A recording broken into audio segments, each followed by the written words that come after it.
अगर आप Donald Trump के रवैये को देखें पिछले 2 दिन में, तो एक चीज़ तो क्लियर हो गई है कि जिस प्रकार की वो पब्लिक कॉन्फ्रेंसेस कर रहा है उसमें ये बात स्पष्ट है कि अब वो बौखला गया है। बौखलाहट का कारण सिंपल है, क्योंकि अब समझ नहीं आ रहा कि ईरान के मसले में करें क्या। ऐसी लड़ाई में कूद गए हैं जहां पर रशिया ने आउटराइटली अब ये क्लैरिफाई कर दिया है कि जिस लेवल का अनवेवरिंग सपोर्ट वो ईरान को दे रही है, जिस लेवल का इंटेलिजेंस लेवल पर एक पाइपलाइन के तहत रशिया ने यहाँ पर ईरान की मदद की है और वो कर रहा है, उससे इस मोमेंट पर अमेरिका और इसराइल को समझ नहीं आ रहा कि वो अब करें भी तो करे क्या। और सबसे बड़ी बात, अगर आपने कल रात के एक बहुत इंपॉर्टेंट स्टेटमेंट को जो व्लादिमीर पुतिन की तरफ से अमेरिका को कन्वे किया गया, अगर आपने उस चीज़ को समझी है, तो आप समझेंगे कि आने वाले समय में गेम बहुत अग्रेसिव तरीके से पहली बात तो पलट रहा है। पुतिन ने यहाँ पर यह बात बोली है अमेरिका को एक ऑफ़र करते हुए कि अगर आप चाहते हैं तो बिना अपनी सेना को ईरान में उतारे हुए हम रशियंस इस मोमेंट पर ईरान के न्यूक्लियर स्टॉकपाइल को, जितना भी उसके पास परमाणु लेवल का स्टॉकपाइल है, लगभग 450 किलोग्राम का एनरिच्ड यूरेनियम 60% कैटेगरी का जो है, जिससे कि लगभग 10 न्यूक्लियर मिसाइल वो इंस्टेंट लेवल पर एक शॉर्ट नोटिस में बना सकता है, वो फिसाइल मटेरियल को रशिया रख सकता है, बट प्रोवाइडेड कि अमेरिका इस मोमेंट पर अपने ट्रूप्स को यहाँ पर ना उतारे। सबसे बड़ी बात यह है कि ट्रंप ने जैसे ही ये स्टेटमेंट सुना, इस स्टेटमेंट को सुन के उसने इमीडिएटली इस स्टेटमेंट को नकार तो दिया कि नहीं नहीं नहीं, हमें ऐसा कुछ नहीं करना है, क्योंकि देखिए ट्रंप है बावली बुद्धि, तो उस चीज़ को समझने के लिए उसके पास इंस्टेंट लेवल पर प्रोसेसिंग कैपेबिलिटी नहीं है। अक्सर इस प्रकार के जो डोनाल्ड ट्रंप जैसे व्यक्ति होते हैं, इनकी प्रोसेसिंग कैपेबिलिटी जनरली बड़ी स्लो होती है। लेकिन ये जो ट्रंप के आसपास उसके बैठे हुए चाटुकार सलाहकार हैं, उन लोगों ने इस प्रपोज़ल को बहुत ध्यान से सोचने की ट्रंप को एक पॉइंट बोली है कि आप इस प्रपोज़ल के बारे में ऑनेस्टली सोचिए, क्योंकि इस मोमेंट पर खाड़ी की ये लड़ाई में ये किस दिशा में जा रही है हम लोग इसको नहीं समझ पा रहे हैं, और हमें नहीं पता कि यहाँ पर हम करें भी तो क्या करें। इसराइल को जिसको करना टारगेट ईरान को चाहिए था, वो बैठ के लेबनान में हिजबुल्ला को टारगेट करे जा रहा है। उसका तो अलग ही नशे चल रहे हैं, उसको समझ ही नहीं आ रहा कि वो कौन से सस्ते नशे करके करना क्या चाहता है। अब सबसे बड़ा सवाल ये है कि यहाँ पर जो व्लादिमीर पुतिन की तरफ से ये बात बोली गई कि 450 किलोग्राम 60% एनरिच्ड यूरेनियम इस मोमेंट पर ईरान के पास है, जिस यूरेनियम एनरिच्ड से ईरान लगभग 10 न्यूक्लियर वेपन्स को बना सकता है। आफ्टर ऑल ये 450 किलोग्राम 60% एनरिच्ड यूरेनियम ईरान के पास आया कैसे? ये एक बड़ी दिलचस्प स्टोरी है समझनी, क्योंकि ये जो आज यहाँ पर पहुँची है जिस मुकाम पर ईरान, उस चीज़ ने गेम को बहुत अग्रेसिव लेवल पर बदल दिया है। 1950 के दशक में, 1950s में सबसे बड़ी चीज़ ये थी कि जब शीत युद्ध चल रहा था अमेरिका और सोवियत यूनियन के बीच में, तब सोवियत यूनियन की तरफ कंट्रीज़ जो हैं वो ज़्यादातर टिल्ट ना करें, उस चीज़ को अचीव करने के लिए अमेरिका ने यूनाइटेड नेशंस संयुक्त राष्ट्र की जनरल असेंबली में उस समय के अमेरिका के राष्ट्रपति, जिसका नाम था ड्वाइट आइसेनहोवर, उसने एक स्पीच देकर बोला था कि हम चाहते हैं कि परमाणु लेवल का जितना भी पीसफुल यूज़ हो सकता है हम दूसरी कंट्रीज़ के साथ शेयर करने के लिए तैयार हैं। 1953 में आइसेनहोवर ने एक स्पीच देते हुए ये बात भी बोली थी कि अगर आवश्यकता है तो हम हर एक ऐसे देश के साथ एंगेज करना चाहेंगे जो सिविलियन लेवल पर परमाणु लेवल की टेक्नोलॉजीज़ का पीसफुल यूज़ कर पाए। और आइसेनहोवर ने इस स्पीच को ख़त्म करते हुए एक इनिशिएटिव जिसका नाम है एटम्स फॉर पीस इनिशिएटिव, उसको लॉन्च किया था। एटम्स फॉर पीस इनिशिएटिव का वैसे कहने को तो उद्देश्य ये था कि अमेरिका पीसफुल लेवल की सिविलियन न्यूक्लियर टेक्नोलॉजीज जो हैं वो अन्य देशों के साथ शेयर करना चाहती हैं।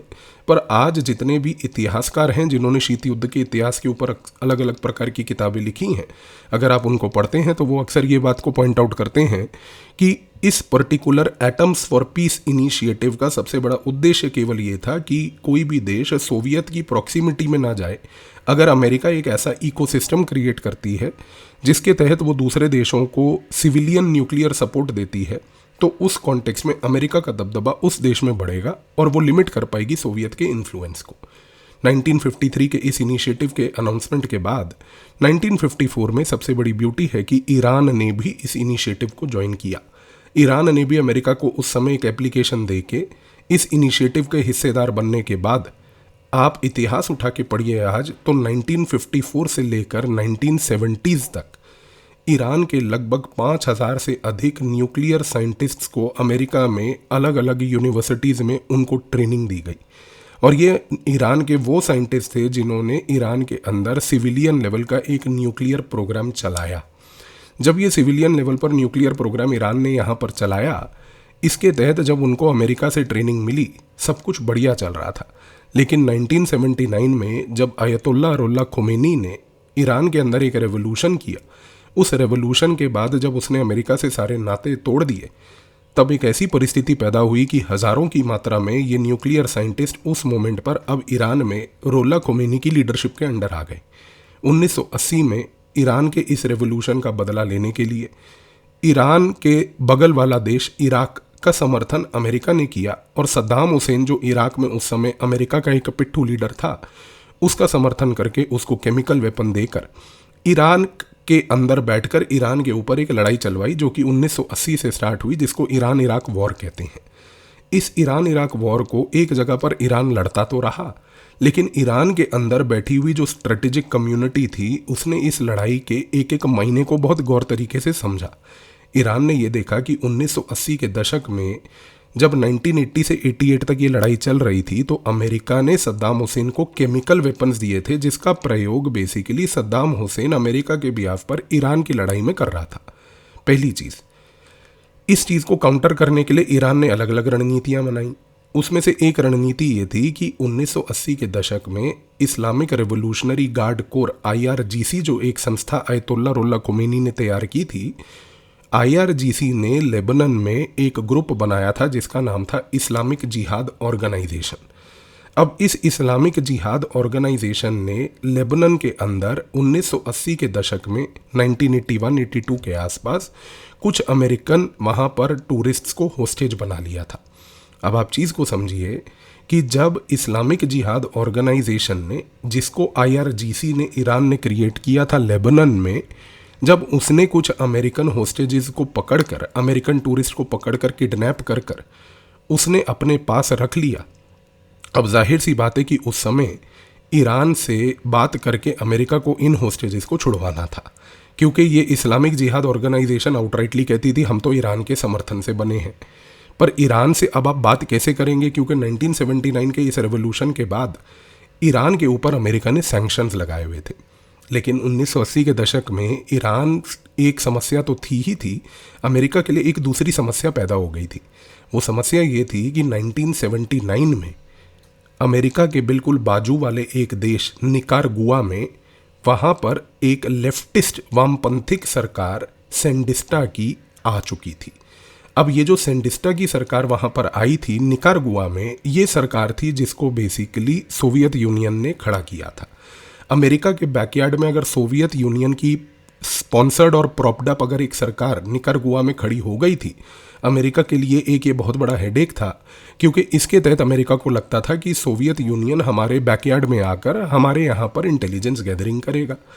अब सेंडिस्टा की जो सरकार निकारागुआ में थी, उसको बेसिकली टारगेट करने के लिए अमेरिका ने निकारागुआ के अंदर एक रिबेल ग्रुप को आइडेंटिफाई किया। उस रिबेल ग्रुप का नाम था कॉन्ट्रा रिबेल्स। अब ये जो कॉन्ट्रा रिबेल्स थे, अमेरिका की उस समय सरकार चाहती थी कि हम इन कॉन्ट्रा रिबेल्स को पैसे दें, ताकि इस पैसे से, असले से हम बेसिकली सेंडिस्टा की सरकार के खिलाफ एक लड़ाई लड़वाएं। लेकिन ब्यूटी वहाँ पर यह थी कि उस समय अमेरिका के अंदर अमेरिका की इस सरकार की नीति को काउंटर करने के लिए अमेरिका की कांग्रेस ने कतई मना कर दिया था। अमेरिका की कांग्रेस ने कहा था कि आप किसी प्रकार की कॉन्ट्राज को सपोर्ट नहीं करोगे, और ये जो कॉन्ट्राज यहाँ पर इस मोमेंट पर निकारागुआ में जिसका आप समर्थन करना चाह रहे हो सेंडिस्टा के खिलाफ, अमेरिका की कांग्रेस इसका समर्थन नहीं करती।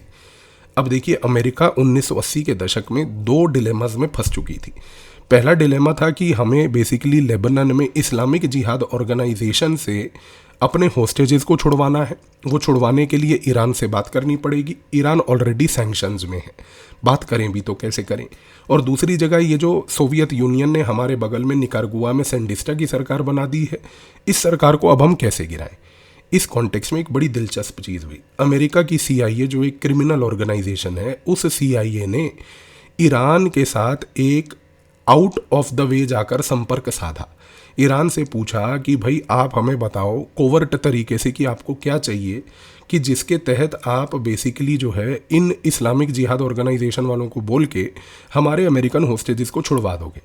तो ईरान ने उस समय जब ईरान सैंक्शंस में था, जब अमेरिका और ईरान का कोई ऑफिशियल लेवल पर डिप्लोमेटिक डायलॉग नहीं हो रहा था, उस समय CIA ने अमेरिका के बिहाफ पर ईरान से बात करी और ईरान ने ये बात बोली कि आप हमें बेसिकली आर्म्स की सप्लाई दीजिए, हम आपसे आर्म्स खरीदना चाहते हैं। ईरान में अयतुल्ला रुल्ला खुमैनी की रेजिम ने IRGC को आगे करके CIA से बात करवाई और CIA से बात करवा के बोला कि आप हमें आर्म्स एमुनिशन बेचिए।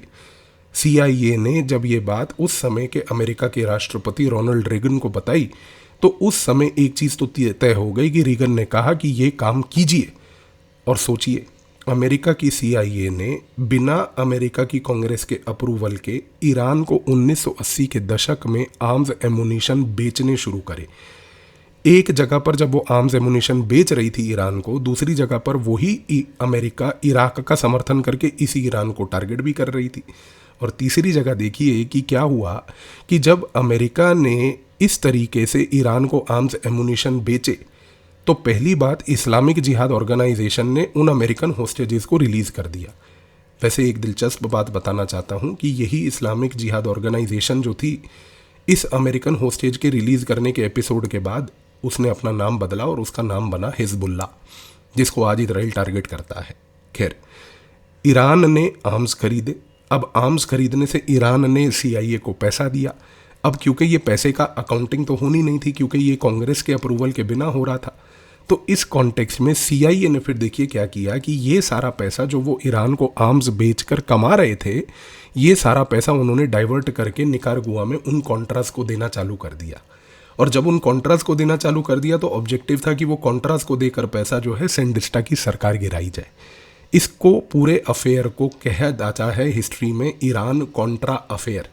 आप कभी इसके बारे में लिखी हुई कुछ किताबें हैं, ज़रूर पढ़िएगा, तो आपको पता चलेगा कि बैक एंड पे और कोवर्ट लेवल पर बिहाइंड द सीन्स किस प्रकार की एक्टिविटीज़ होती हैं। ईरान कॉन्ट्रा अफेयर पढ़ के देखिएगा इसके बारे में। ये दिलचस्प और महत्वपूर्ण इसलिए है क्योंकि 1980 से लेकर 1988 तक का जो ये 8 साल का एक पीरियड था, इस पीरियड में अमेरिका ने ये रणनीतियाँ अपनाकर पहली बात तो ईरान को काउंटर करने की कोशिश करी। दूसरी बात, 1990 तक एक चीज़ क्लियर हो गई थी, ईरान इराक की लड़ाई ख़त्म हो गई थी, शीत युद्ध कोल्ड वॉर ख़त्म हो गया था और 1990 में अमेरिका ने अपनी सुपर पावर डोमिनेंस दिखानी चालू कर दी थी। एक जगह पर जब अमेरिका उस समय खुशी की लहर मना रहा था कि शीत युद्ध खत्म हो गया, हमने सोवियत यूनियन को निपटा दिया, पूरे विश्व में जा जाकर मिठाई का डब्बा लेके लो शीत युद्ध खत्म हो गया, हम सुपर पावर बन गए, लो रसगुल्ला खाओ, लो रसगुल्ला खाओ। जब वो अमेरिका उस समय ये कटोरा लेके ये सब रसगुल्ले बांट रहा था पूरे वर्ल्ड को, उस समय ईरान की सरकार IRGC खास करके ये लोग बैठकर ऑब्जर्व कर रहे थे कि पहली बात, अगर तो ऐसी परिस्थिति होती है कि यहाँ पर अमेरिका अब सुपर पावर बन गया है, जो कि एक वर्ल्ड की रियलिटी है, तो ये बात तो तय है कि अमेरिका ईरान को जीने नहीं देगा। 1990 के दशक में ईरान की IRGC ने 2 पॉइंट की रणनीति पे काम किया। पहली पॉइंट की रणनीति ये थी कि हम कुछ भी करें, हमारे पास एक सिविलियन न्यूक्लियर कैपेबिलिटी है, इस सिविलियन न्यूक्लियर कैपेबिलिटी को हमें बढ़ाना है। दूसरा, उसी 1990 के दशक में IRGC ने एक और काम ये किया कि उन्होंने ये बात भी सोची कि अगर एक जगह पर सिविलियन न्यूक्लियर कैपेबिलिटी को हम बढ़ाएंगे, जो कि हम 1950 के दशक से कर ही रहे हैं, हमें साथ साथ पैरेलल लेवल पर एक कोवर्ट लेवल पर एक ऐसा न्यूक्लियर प्रोग्राम पे भी काम करना पड़ेगा, जिस कोवर्ट लेवल पर न्यूक्लियर प्रोग्राम के काम करने से हम कुछ ऐसा फिसाइल मटेरियल तैयार कर लें जिससे कि कल को ईरान के पास परमाणु बम बनाने की क्षमता इंस्टेंटली आ जाए। 1990 के दशक में जब ये 2 पॉइंट क्लैरिटी ईरान को आई, इस 2 पॉइंट क्लैरिटी को टैकल करने के लिए ईरान ने एक सिंपल सी रणनीति बनाई। एक जगह पर 1990 में ईरान ने जर्मनी से संपर्क साधा। जर्मनी उस समय न्यूक्लियर लेवल की टेक्नोलॉजीज़ का एक पाइनियर प्लेयर था, आज भी है। ईरान ने जब जर्मनी को ये बात बोली कि हमें आपके साथ सिविलियन न्यूक्लियर प्रोग्राम लेवल पर काम करना है, तो जर्मनी ने कहा कि बताइए आपको क्या चाहिए। तो जर्मनी ने बोला कि हमारे पास तो हर चीज़ है, आपको बताना है कि आप किस चीज़ पर व्यापार करना चाहते हैं। तो ईरान ने उस समय जर्मनी को बोला कि हमें चाहिए यूरेनियम को एनरिच करने की मशीनरी। उस मशीनरी को एक साधारण लैंग्वेज में सेंट्रीफ्यूज कहते हैं। तो ईरान ने जब ये रिक्वेस्ट भेजी जर्मनी को, तो जर्मनी ने कहा कि हमारे पास एक कंपनी है सीमेंस। आपने ये सीमेंस कंपनी का नाम सुना होगा, भारत में भी एक समय पर सीमेंस के मोबाइल फ़ोन आते थे, वो फ्लिप वाले, अब खैर बंद हो गए। पर सीमेंस सिर्फ जो है वो मोबाइल फ़ोन की कंपनी नहीं है, वो बहुत बड़ी कंपनी है जो मैन्युफैक्चरिंग में मल्टीपल सेक्टर्स में काम करती है, जिसमें से एक सेक्टर था बेसिकली ये, जिसका नाम था यूरेनियम एनरिचमेंट की टेक्नोलॉजीज़ बनाना। तो ईरान ने सीमेंस कंपनी के साथ कॉन्ट्रैक्ट साइन करके यूरेनियम एनरिचमेंट के सेंट्रीफ्यूजेस और अलग अलग प्रकार की टेक्नोलॉजीज़ खरीदनी चालू कर दी। ईरान जब इन टेक्नोलॉजीज़ को खरीद रहा था तो उसने अपने ईरान के अंदर अलग अलग स्थानों पर ऐसी एनरिचमेंट फैसिलिटीज़ बनाई जहां पर वो एनरिचमेंट करना एक सिविलियन न्यूक्लियर लेवल पर चालू कर बैठा था। लेकिन इसी दौरान IRGC जो इस ईरान की है, उस IRGC ने एक ऐसे व्यक्ति के साथ 1990 के दशक में संपर्क साधा था जिसका नाम था अब्दुल कादिर खान। ये पाकिस्तानी चोर था जिसका नाम बेसिकली इतना विश्व में महत्वपूर्ण है कि इसने विश्व में उस समय एक न्यूक्लियर लेवल का ब्लैक मार्केट और एक आर्म्स का बाजार लगा रखा था। ये हॉलैंड में काम करता था। हॉलैंड में काम करने के टाइम पर वहाँ पर जब ये एक मेटलर्जिकल रिसर्चर था तो इसने बहुत सारी मेटलर्जिकल रिसर्च और न्यूक्लियर लेवल के जितने भी वहाँ पर डायग्राम्स वगैरह होते थे एज एक्सपेक्टेड, जो पाकिस्तानी पूरे वर्ल्ड में हमेशा करते हैं, वो वहाँ से चोरी करके ले आया। और चोरी करके लाने के बाद इसने बेसिकली 1970 के दशक में ये चुराए हुए सारे ब्लूप्रिंट्स को ले जाकर सऊदी अरेबिया के जाके आगे घुटनों के वहाँ पर रख दिए और बोला कि आका आप हमें पैसे दे दो, ये पैसे से हम जो है एक बम बनाएंगे, ये बम जो होगा न्यूक्लियर लेवल का बम, हम वैसे तो इसको भारत के खिलाफ बनाना चाहते हैं, पर आप सोच के देखिए आका, ये बम अगर बना तो ये सुन्नी मुसलमान देशों का सबसे पहला बम होगा। पाकिस्तान जो है एक सुन्नी मुसलमान देश है और हम तो आपके चरण चुंबक हैं, तो आप हमें बेसिकली पैसा दे दो। तो 1970 के दशक में अब्दुल कादिर खान को भरपूर मात्रा में सऊदी अरेबिया ने कई लाख डॉलर्स दिए। ये सारा पैसा लेके अब्दुल कादिर खान ने पाकिस्तान के अंदर खान रिसर्च लेबोरेटरी बनाई। उस खान रिसर्च लेबोरेटरी के अंदर उसने बैठकर पूरा का पूरा जो है पाकिस्तान के लिए न्यूक्लियर ब्लूप्रिंट्स बनाने का काम किया। लेकिन ये व्यक्ति क्योंकि दिल से चोर था, खानदानी चोर था, जेनेटिकली चोर था, तो इसने क्या किया कि पाकिस्तानी होने के नाते इसने पाकिस्तान का धर्म निभाया। इसने बेसिकली एक न्यूक्लियर आर्म्स बाज़ार लगाई और उस न्यूक्लियर आर्म्स बाज़ार में इसने ये सारे न्यूक्लियर ब्लूप्रिंट्स जो हैं ब्लैक के लेवल पर लोगों को बेचने भी चालू करे। उस समय सबसे पहला इसका कस्टमर 1990 के दशक में ईरान बना। ईरान ने अब्दुल कादिर खान के साथ संपर्क साध के उससे जो है न्यूक्लियर ब्लूप्रिंट्स भी खरीदे, उससे न्यूक्लियर टेक्नोलॉजी के नो हाउ को भी खरीदा और कोवर्ट लेवल पर उसने जितना भी वो सिविलियन लेवल पर न्यूक्लियर के यूरेनियम को एनरिच कर रहा था, उस एनरिच्ड यूरेनियम को थोड़ा थोड़ा डाइवर्ट करके और प्लूटोनियम जो बाई प्रोडक्ट जनरेट होता है उसको भी डाइवर्ट करके बेसिकली वो परमाणु बम के बनाने की मुहिम में लग गया। अब सबसे बड़ी ब्यूटी देखिए कि जब ये चीज़ होने लगी तो उस समय इजराइल ने इस चीज़ को ऑब्जर्व किया और 2000 के दशक में इजराइल ने एक चीज़ ये देखी कि ईरान जो है वो बहुत ज़्यादा अग्रेसिव लेवल पर न्यूक्लियर लेवल पर काम कर रहा है। अच्छा, इजराइल के साथ समस्या क्या है? इजराइल ने ऑलरेडी एक अमेरिका की आंख में धूल झोंक के बेसिकली वहाँ से न्यूक्लियर वेपन्स अपने तैयार किए हैं। खैर वो एक बहुत ही अलग विषय है, कभी सेपरेटली उसके किसी वीडियो में चर्चा करेंगे कि इजराइल ने अमेरिका के मना करने के बाद भी अमेरिका के मुंह पे चपेड़ मारकर उसी की आंख के नीचे से उसकी जेब काट के वहीं से सारा न्यूक्लियर मसाला निकाल कर अपना बम बना लिया। अब होता क्या है? होता यह है कि 2000 के दशक में जब इजराइल इस चीज़ को ऑब्जर्व कर रही होती है कि ईरान परमाणु वेपन बना रहा है, तो वो ये सबसे पहले चीज़ देखती है कि इसका सारा गेम प्लान तो वो जर्मनी की सीमेंस कंपनी के साथ जुड़ा हुआ है। 2000 के दशक में इजराइल एक बड़ा पेक्यूलियर काम करती है। वो क्या करती है कि जर्मनी के इस सीमन कंपनी के अंदर बेसिकली इन्फिल्ट्रेट करती है। सीमन कंपनी में उसने इन्फिल्ट्रेट कर लिया। इन्फिल्ट्रेट करने के बाद वहाँ पर उसने कुछ इंजीनियर्स अपने जो है वहाँ बिठा दिए, बना दिए। कुछ जर्मन इंजीनियर्स थे उनको भी खरीद लिया। अब हुआ क्या कि जर्मनी जो सीमेंस का मटेरियल ईरान को भेज रही थी, उस मटेरियल में कुछ ना कुछ सॉफ्टवेयर लेवल पर मैलवेयर डाल डाल के भेजना इन्होंने चालू कर दिया।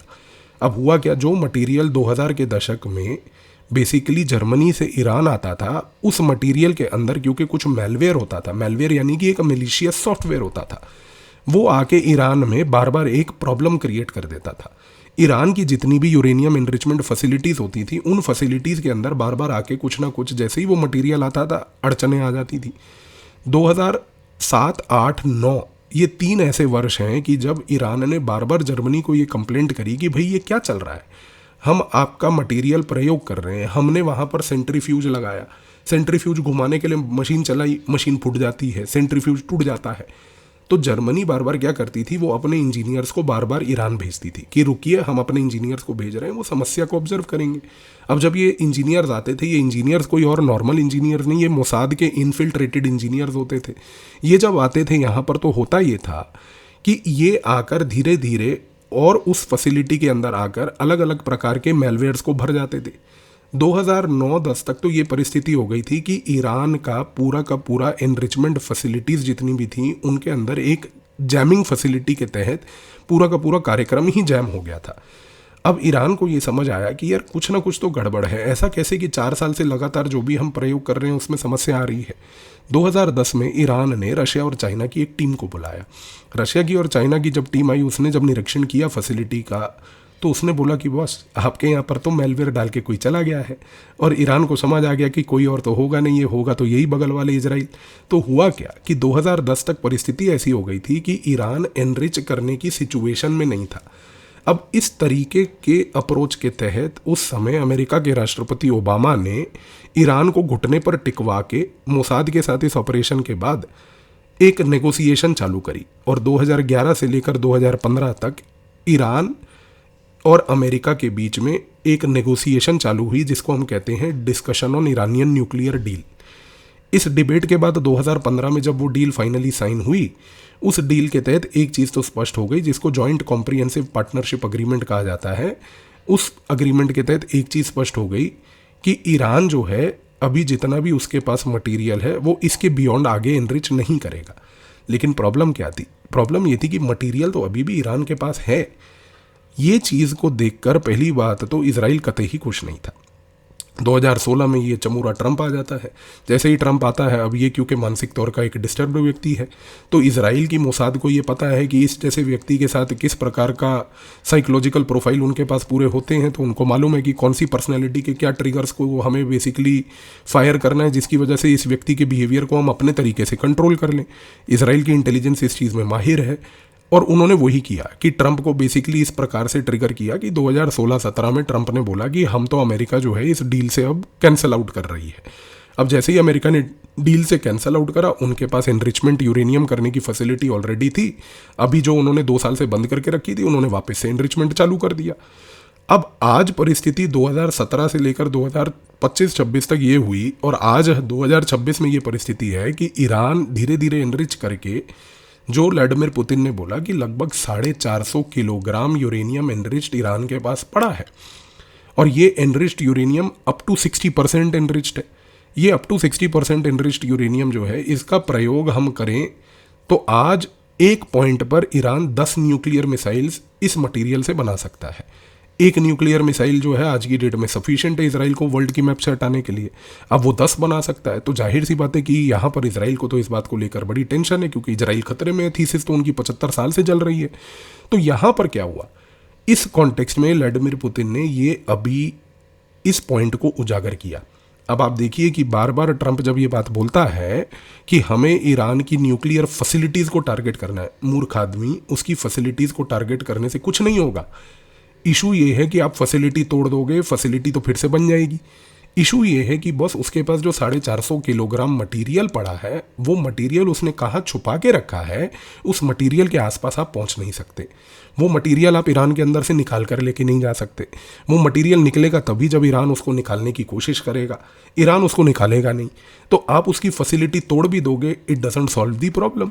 अब देखिए, अमेरिका के साथ और अमेरिकन्स की जो साइकी है, उनका जो माइंडसेट है, वो ऐसा ही है। उनका दिमाग कभी उगा नहीं। आप कभी अमेरिका के क्रिएशन का इतिहास पढ़िएगा, हो सकेगा कभी समय मिला तो एक अलग वीडियो में चर्चा करेंगे। अमेरिका बना कैसे था पता है आपको? अमेरिका बना था ब्रिटेन के अंदर वो सारे लोगों को निकाल के, जिनको ब्रिटेन और ब्रिटेन के अंदर के अलग अलग लोग चाहते ही नहीं थे कि ये ब्रिटेन में रहें। अमेरिका के इतिहास को कभी खोल के पढ़िए गहरे तरीके से। ब्रिटेन के अंदर जितने अनवांटेड लोग, जितने क्रिमिनल लोग, जितने ठग लोग, जितने गंदे लोग, उन सब लोगों को जिसको ब्रिटेन की सोसाइटी ब्रिटेन से निकाल के फेंकना चाहती थी, उनको शिप्स में डाल डालकर अमेरिका भेज दिया। वो सारे माइग्रेंट्स जो अमेरिका आए, वहाँ पर रह के इस मानसिकता और इस जेनेटिक स्ट्रक्चर के लोगों ने उस देश को कंस्ट्रक्ट किया। खैर, मैं उस डिबेट में नहीं जा रहा। तो इनका आईक्यू, इनका माइंडसेट क्या है, आप समझ सकते हैं। हाँ, अब यहाँ पर कई लोग मेरे से डिसएग्री करेंगे, कह के कि यार आप ऐसी बात कर रहे हैं, अमेरिका तो सुपर पावर है। बॉस, अमेरिका किराए का सुपर पावर है। अमेरिका अपने दम पे नहीं सुपर पावर बना है। वो भारत जैसे लोगों के माइग्रेशन से जो वहाँ पर जाके हम चाटुकर्ता करते हैं, क्योंकि हमारे यहाँ पर कोई अनफॉर्चुनेटली अपॉर्चुनिटी नहीं है। 75 साल से देश का बेड़ा गर्क हो रखा है कि हमारा आदमी यहाँ से डिग्री लेके वहाँ जाता है और वहाँ जाकर वो बड़े कंपनी का सीईओ बनता है, तो हम ताली बजाते हैं, वाह वाह वाह वाह, देखो अमेरिका में सीईओ बन गया। लानत है इस देश पे कि आपका एक व्यक्ति अगर वहाँ जाकर वो सीईओ बन सकता है, तो ये लानत आपके ऊपर इसलिए है क्योंकि आपके देश में अपॉर्चुनिटी नहीं थी। अगर ये बंदा आज अगर भारत के अंदर गूगल का सीईओ या माइक्रोसॉफ्ट का सीईओ या किसी और बड़ी कंपनी का सीईओ बनता, तो आप भारत को इस मोमेंट पर कहाँ सोचते देखते, आप इस चीज़ से अंदाज़ा लगाइए। खैर, वो भी एक अलग विषय की बात है। बट फैक्ट इज़ कि अमेरिकन की साइकी को समझिए। अभी इस लड़ाई में उनको ये चीज़ फिर समझ नहीं आ रही है मूर्खों को कि भैया इशू ये नहीं है कि उसकी फैसिलिटी को डिस्ट्रॉय करना है। इशू ये है कि 450 किलोग्राम एनरिच्ड यूरेनियम 60% जो ईरान के पास पड़ा है, उस 60% एनरिच्ड यूरेनियम का बॉस क्या करना है, क्योंकि उससे बनेंगे 10 वेपन। और अगर आज वो 10 वेपन ईरान कभी भी बना लेता है या फ्यूचर में बना लेता है, तो इशू ये है कि इस कॉन्टेक्स्ट में फिर गेम होगा क्या। तो ये चीज़ आज की डेट में जो पुतिन ने एक प्रपोजल दिया है, जिसको ट्रंप तो आउटराइटली नकार गया कि चलो उससे तो हम ज़्यादा उम्मीद करते नहीं, मानसिक तौर का डिस्टर्ब्ड व्यक्ति है, करके वो शक्ल बनाता है बेवकूफ़ों की तरह भी जब बात करता है। लेकिन उसके आसपास के जितने चाटुकार बैठे हैं, क्योंकि इन टाइप के व्यक्ति जो होते हैं ना, जो मानसिक तौर से डिस्टर्ब्ड होते हैं, ये पहली बात क्या करते हैं, इनकी एक रवैये को समझो। ये अपने आसपास एक ऐसी छत्र छाया बनाते हैं चाटुकारों की, जो चाटुकार क्या करते हैं, इनके पास आके पहले इनके चरण चुंबक 2-2 घंटे चरण चूमते हैं, उसके बाद वो चर्चा करते हैं। तो ये चरण चुंबक व्यक्ति जो चाटुकार का एक उसने पूरा अप्रोच बना रखा है, उसने ट्रंप ने, उन्होंने ये बोला है कि भैया आप थोड़ा सा इस प्रपोजल पे ध्यान दीजिए। अब आगे ये प्रपोजल पे क्या होता है ये पता नहीं, लेकिन एक चीज़ को गौर करिएगा और याद रखिएगा कि यदि इस प्रपोजल के तहत अगर कोई कार्य होता है और यदि मान लीजिए कि एक ऐसी परिस्थिति पैदा होती है, मान लीजिए ये होगा या नहीं होगा, मैं इसके ऊपर कोई टिप्पणी नहीं करना चाहता, मैं कोई यहाँ पर ज्योतिषी तो हूँ नहीं जी। यदि अगर मान लीजिए किसी प्रकार की कोई एक्शन इस चीज़ पे होती है, अगर कि मान लीजिए रशिया जो है वो आकर इस ईरान के पूरे 450 किलोग्राम के न्यूक्लियर स्टॉकपाइल को ले जाती है, एक चीज़ स्पष्ट है, इससे ये प्रूव हो जाएगा कि Russia is an indispensable power in world politics. और रशिया ने ये जो प्रपोजल दिया है, जिसको उसने इस तरीके से पेश किया है कि आप अपने ट्रूप्स को मत उतारिए, आपके ट्रूप्स उतारेंगे यहाँ पर तो आप अननेसेसरली फजूल की लड़ाई में पड़ जाएंगे। 15 दिन हो गए सर, ट्रूप्स उतारनी थी तो अब तक उतार देते। अब उनको खुद ही नहीं समझ आ रहा है कि हम क्या करें यहाँ पर। तो कभी जो है इधर एक छोटा पोर्ट पे बम मार दो, कभी इधर बम मार दो, कभी उधर बम मार दो, यही वो हरकतें वो करता जा रहा है। और ईरान भी उसको छोड़ नहीं रहा है। वो ईरान ये कह रहा है कि भाई तू मेरे जिधर भी बम मारेगा मार, मैं बाकी मिडल ईस्ट के अंदर सारी तबाही मचा दूंगा। Middle east dream is finished, middle east dream is collapsed. जिन जिन लोगों ने इस मोमेंट पर पिछले 5 सालों में जा जाकर मिडल ईस्ट में दुबई से लेकर अन्य स्थानों पर प्रॉपर्टियां खरीदी थी ना बेटा, अब वहां जाकर जो है अब आप गुरु घंटाल करो उधर बैठ के, कुछ नहीं होने वाला है। तो fact of the matter is very simple कि ईरान मिडल ईस्ट को तबाह करता रहेगा।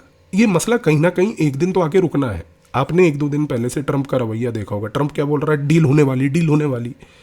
अरे डील होने नहीं वाली है, तुम घुटनों पे आने वाले हो, इस बात को मान लो।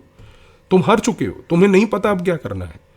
लेकिन रशिया अपने आप को प्रूव करना चाह रहा है कि मेरे बिना इस मोमेंट पर पहली बात तो वर्ल्ड पॉलिटिक्स में कोई सोल्यूशन नहीं आएगा, और दूसरा अमेरिका ने जो अभी 2 दिन पहले रशिया को बोला है कि भैया आप तेल थोड़ा सप्लाई कर लीजिए 1 महीना वर्ल्ड में, इससे रशिया का फिर से वो रिसर्जेंस वाला पॉइंट कि रशिया के बिना विश्व की प्रॉब्लम सॉल्व नहीं हो सकती, वो फिर से उजागर हो गया।